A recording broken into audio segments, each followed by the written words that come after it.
beautiful humans. I'm Lauren Taylor, the host of Emotionally Fit Humans podcast. It's so great to be with you today for episode 12 Let Go to Grow, the emotional fitness of delegation. And today's conversation is one conversation that I know so many leaders need, even if it's one of the hardest things for them to actually do. So, yes, we're talking about delegation. And I want to be really clear from the beginning. This episode is not just about delegation as a productivity tool. This is not just a hand things over conversation. It's deeper than that. This is about our identity. It's about trust. It's about our emotional fitness. And it's about what really happens inside us emotionally when we try to let things go. So many people say, just let it go. But that is really tough. And so today we're going to delve into that deeper because maybe you've said things like this before. Maybe you've said, I need more time. I just need space to think. Oh, I need to get out of the weeds in my business and work on my business. Or I want to take my team to a higher level of ownership, accountability, and responsibility. But then every time you try to delegate, you end up finding yourselves taking back tasks, redoing things yourself, checking things over and over, or feeling frustrated that it wasn't done the way that you would have done things. So if that sounds familiar, you're absolutely not alone.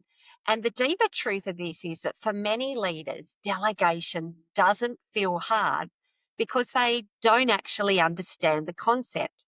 It feels hard sometimes because letting go stirs up fear in us.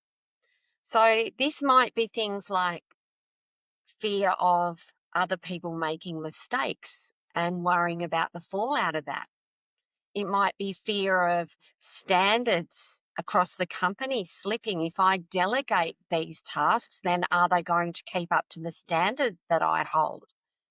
It might be a fear of being judged, that maybe you assume that people around you are judging you, that you can't handle all the tasks that you have.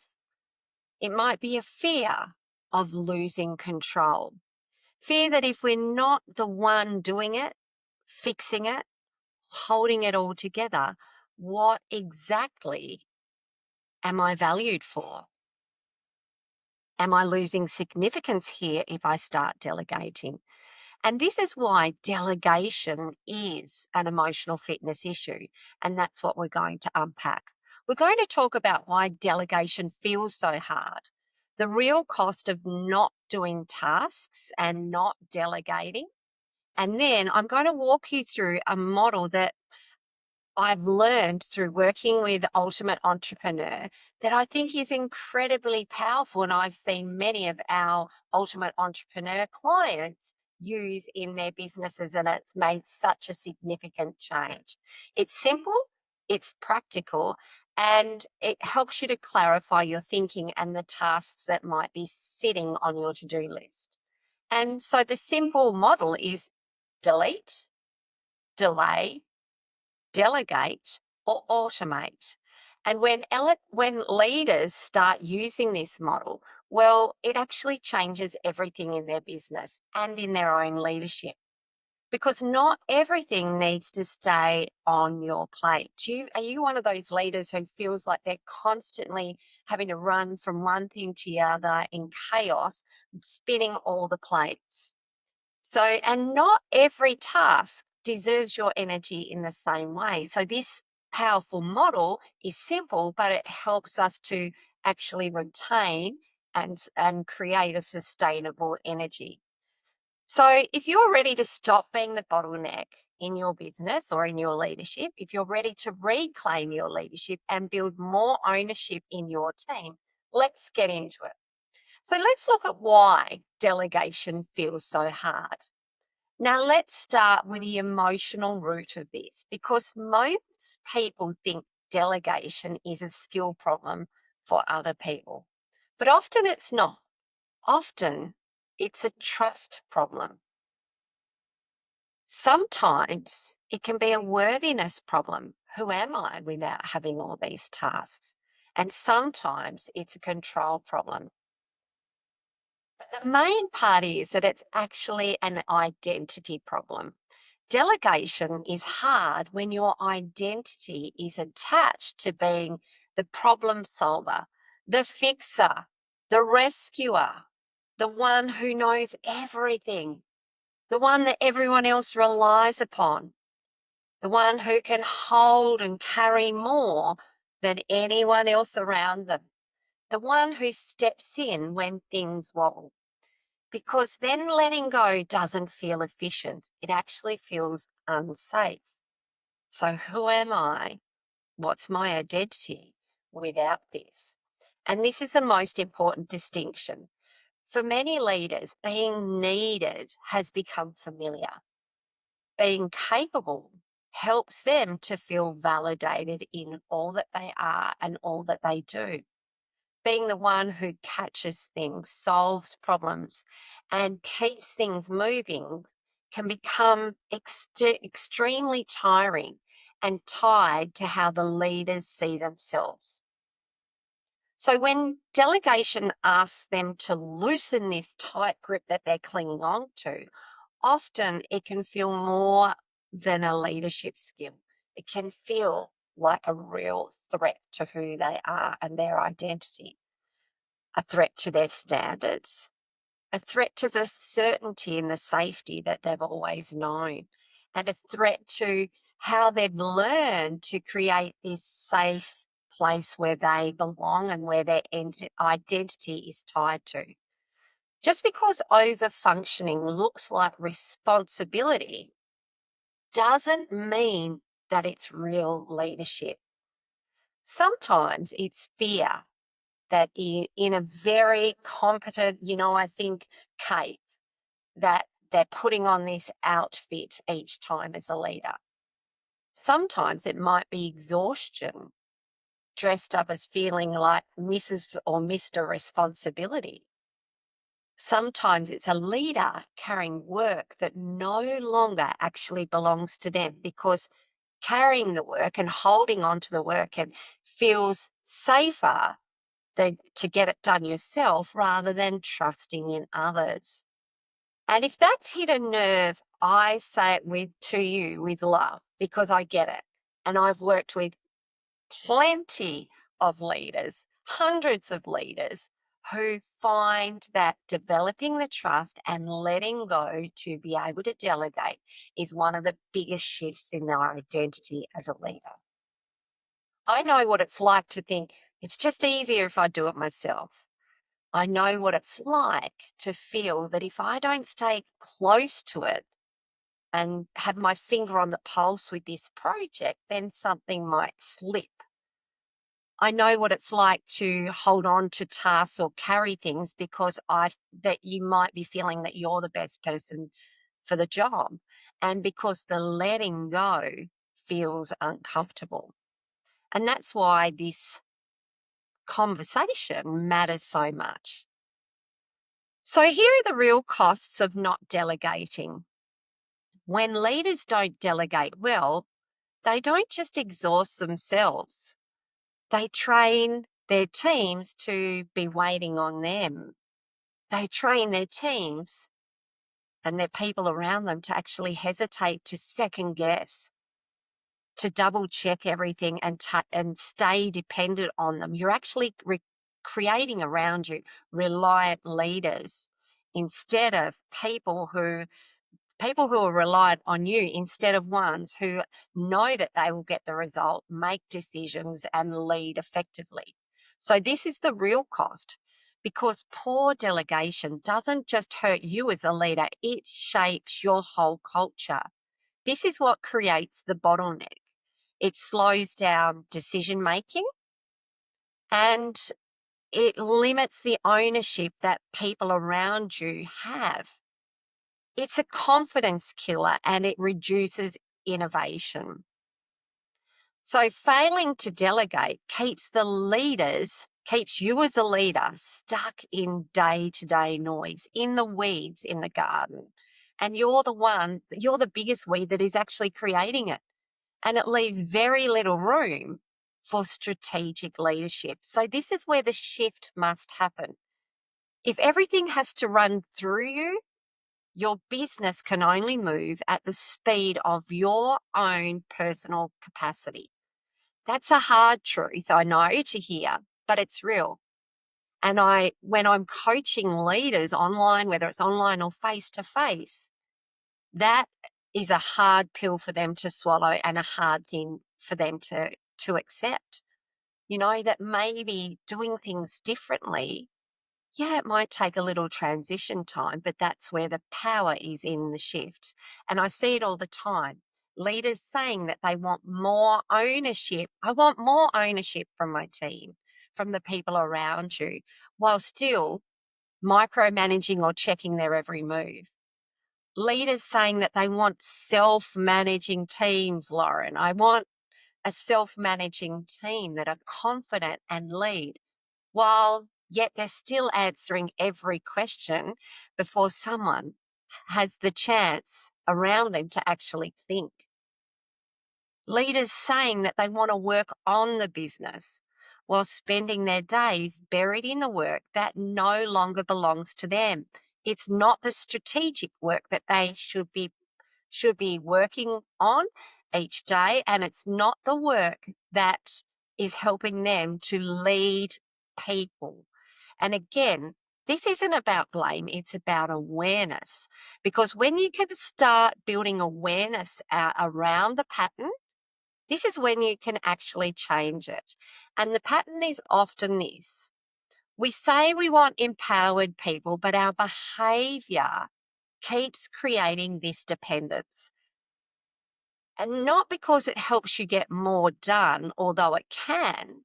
Delegation matters because it's how we build capacity in the leaders around us. Delegation is so, so important because it's how we build trust. It's how leaders reclaim their space to actually lead.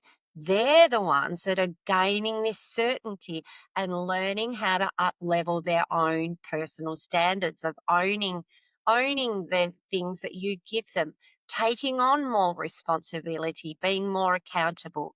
And delegation is how teams learn this. So the big reframe here is that I want to land today is that delegation is not about dumping stuff on other people. It's not about disappearing and, being in your office and away from the leaders around you. It's not about lowering standards. Delegation really is about developing people around you. This is the shift. Delegation is leadership in action. It's not throwing tasks at someone because you're overwhelmed. It's not offloading. It's not being absent. It's about creating clarity, support, ownership, and growth. It's about being willing to let someone else grow into this responsibility. And yes, sometimes that means tolerating a learning curve. Sometimes it means allowing someone to do things differently from how you've done them. And it means resisting the urge, which often as leaders we might have, to jump back in and help or support too quickly. And I notice this pattern in our clients. And where sometimes, we communicate daily through WhatsApp groups, and we get asked questions that we know that person can actually handle. And so often, as their business coaches, we will hold off until they make the decision for themselves and give them the space to step into their real power of making decisions. But the discomfort doesn't mean that it's wrong when you're delegating. It means that development is happening. And emotionally fit leaders understand this. They know that their job is not to clone themselves. The job is actually to grow people. And this is a very different kind of leadership. So now let's go a little bit deeper into the ultimate entrepreneur model. And if you haven't heard of Ultimate Entrepreneur, then please check out their social media pages. I'm their head coach at Ultimate Entrepreneur. And one of the models we use is the delete, delay, delegate, or automate model. And it's very, very practical. And we find this model is incredibly helpful when leaders are feeling overloaded, when they might be reactive or unclear about what to do with everything on their plate. So delete, delay, delegate, or automate. And I love this model because it interrupts the default pattern that so many leaders fall into, where the pattern is, I'll just do it myself. I'll just keep carrying all of this. I don't have to ask for support. I can handle everything that's thrown my way. I'll just fit it in. Just give me another thing to add to my to-do list. And before you know it, you're actually drowning in work that either shouldn't exist, doesn't need to happen yet, might belong to someone else, or it could actually be systemized and automated. So let's walk through each part. Number one, delete. So this is the first question. What off your list can you actually delete that does not really need to be done at all? Not delayed, not delegated, deleted. This is powerful because so many leaders are carrying tasks, habits, or reports, or check ins, or approvals, or KPI check ins, meetings, or processes that are actually no longer useful.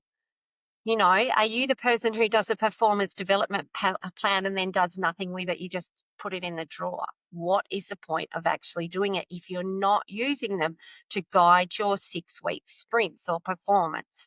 And maybe it's because this is the way things have always been done around here. Delete asks us to be honest. Is this necessary? Is it outdated? Is this just busy work? What are we doing out of habit rather than intention? What is draining our energy rather than creating real value here? To delete something takes courage because sometimes leaders have to admit that they're holding on to tasks that make them feel significant or more productive, but they aren't actually meaningful. And this can become confronting. But emotionally fit leaders know that it's not about being busy. It's about being intentional in our work. So before I ask you this, and before you get into tasks, you should be asking yourself, should this be done at all? Or is this something that can be deleted? So the second step is delay. What matters, but not right now? Not everything has to be urgent, and not everything in your mind needs immediate action. And not everything that matters needs to happen this week. So delaying is about discernment. It's about recognizing timing, capacity, seasons, and priorities. And this is especially important for leaders who operate sometimes out of reactive mode, because when everything feels important, everything gets treated like it's important and needs to be actioned now. And this creates pressure, clutter, and exhaustion. So just think for a minute. Are you someone who feels that everything is important? Maybe that's sort of triggering you right now. Delaying things helps you to ask, is this for now or is this for later? Does this need action today or does it just need a new date? Am I doing this now because it's strategic? Or is this because it's busy noise that's in my head? And this question alone can create so much space and emotional relief when you actually let things go. And this happened to me recently with my um, program launches. And I just decided that energetically, if I made the decision right now to delay something, I felt a lot better in myself. It doesn't mean delaying over and over. I had to actually look at my calendar, and it was falling for school holidays. And for me, that was a pressure cooker situation that I was creating for myself. So I readjusted the calendar and felt so much relief when I took that pressure off to create more joy and energy in the time and space when I can bring the energy that was required for a launch period of programs. So, emotionally fit leaders learn to separate urgency from importance. They stop letting every thought become an immediate task. Now, let's look at step 3, just while I have a drink of water. Step 3 is to delegate. So delegation, which is letting go. And this is the question: what can someone else own with the right clarity and support? And I want you to notice that I said own, not just do. What can someone else own with the right clarity and support? Because healthy delegation isn't just dumping a task on someone else and then, checking in on them. It's transferring responsibility for an outcome. And this is where so many leaders get stuck. They know that they should delegate, but instead of delegating outcomes, they just hand over pieces or smaller chunks of, of a project. So they're giving tasks rather than the whole outcome. And this helps them stay vague, and they hover over, and might be that micro, that helicopter, like a helicopter parent hovering over their team members. And this is where they get drawn back into the projects, or maybe even rescued too quickly. And then they tell themselves stories, make up stories in their own mind. See, it's easier if I actually do it myself. But often the issue wasn't the person that you delegated it to, it was the actual process in the way that you delegated. So when you delegate, I want you to ask, what is the outcome? What does success look like? What matters most here? What are the non negotiables? What decisions can this person or the team make without me? And when will we review progress? So, creating this clarity when you are delegating is actually creating a culture of kindness. And if you want ownership, you have to create the conditions for people to actually own the whole project and to deliver on the outcome. Delegation also asks leaders to tolerate a competence journey. So, this is about building that capability in the people around you. Yes, people may do things differently. Yes, they may need to be coached. Yes, they may wobble and be under different pressure. Yes, they may do it exactly the way, that you thought they would, not the same way that you would. And this does not mean that delegation has failed. It means that growth is actually happening. And if every wobble makes you snatch the work back over, and you are definitely not going to build confidence, you are reinforcing this dependence upon you. So delegation requires trust. It requires clarity, and it requires emotional steadiness from you. That trust in that other people are growing to be able to deliver on the outcome. You are there to support along the process. And then the fourth element is automate. What can be systemized or automated so it no longer relies on someone remembering, chasing things up or manually recording or recreating things each time. This is such an important one because not everything needs a human solution. And, with AI, you look at what the AI tools of Claude and Viera and ChatGPT, and those things are automations that can help you so much in your processes. So some things need a process. They will need a template.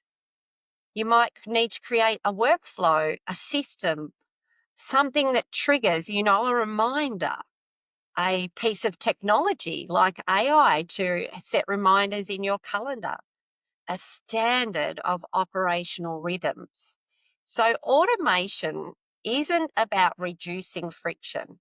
It's about noticing where time is being wasted because something is very, very manual, and I've seen people who do their invoicing still on paper. It's too repetitive, could be inconsistent or too dependent on one person's memory. And so if that person's away, all of a sudden it creates a different level of chaos in your business. And this matters because when businesses lack good systems, leaders often compensate by carrying more. The leader themselves becomes the reminder, the checker, the following up person, and the human workflow. And this is where burnout happens, and this is where exhaustion happens. Automation helps us to create consistency and can free up our human energy, which is the most important asset in your business, is the human energy to sustain that so that you can step into higher value leadership. So when you look at your plate, don't just ask, who can do this? Ask, does this actually need a person at all? And this question can change a lot.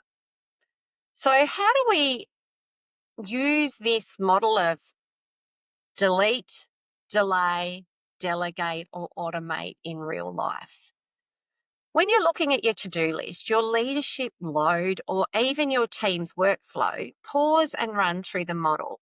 And you might just go down the side and write things like delete, delay, automate. And you might realize that, your weekly meeting can be deleted. Is that something that could be dealt with in an email? The new initiative can be delayed until next quarter. For example, my launch of my programs. That client communication can be delegated to a capable team member with a clear brief, providing them the process of how you follow up. Is it that you have an email system that could be automated and suddenly what feels like one giant pile of pressure actually becomes clearer? The water is muddy and then all of a sudden it settles and things become clear. And this clarity matters because leaders don't need to become better at doing more. Most leaders are very capable humans. They need to become better at discerning what deserves their direct energy. And that's the difference. What deserves your direct energy? And this is leadership maturity. So once you've decided that something belongs in the delegate category, here's the way I'd ask you to approach it. First, decide what only you should own. Not everything on your plate belongs there, and ask yourself, what actually requires my leadership? What am I doing? Not just because I'm capable and not because I'm the right person with a title. What am I holding on to that could actually help someone else around me grow? Second, define the outcome clearly. Not just can you do this, Sharon, or who it might be. What does success look like here when I sit down with her? What deadlines are we working towards? What standard in this project are we working towards? And what matters most here? Then Delegate the result, not every movement. This is where the outcome comes in. The goal is not to clone yourself. The goal is to grow them, grow someone else, and stay available and accountable to that person without rescuing. Be supportive, be clear, be available to answer any questions that they may have. But remember, don't be jumping in too quickly to rescue them. And debrief with them without blame.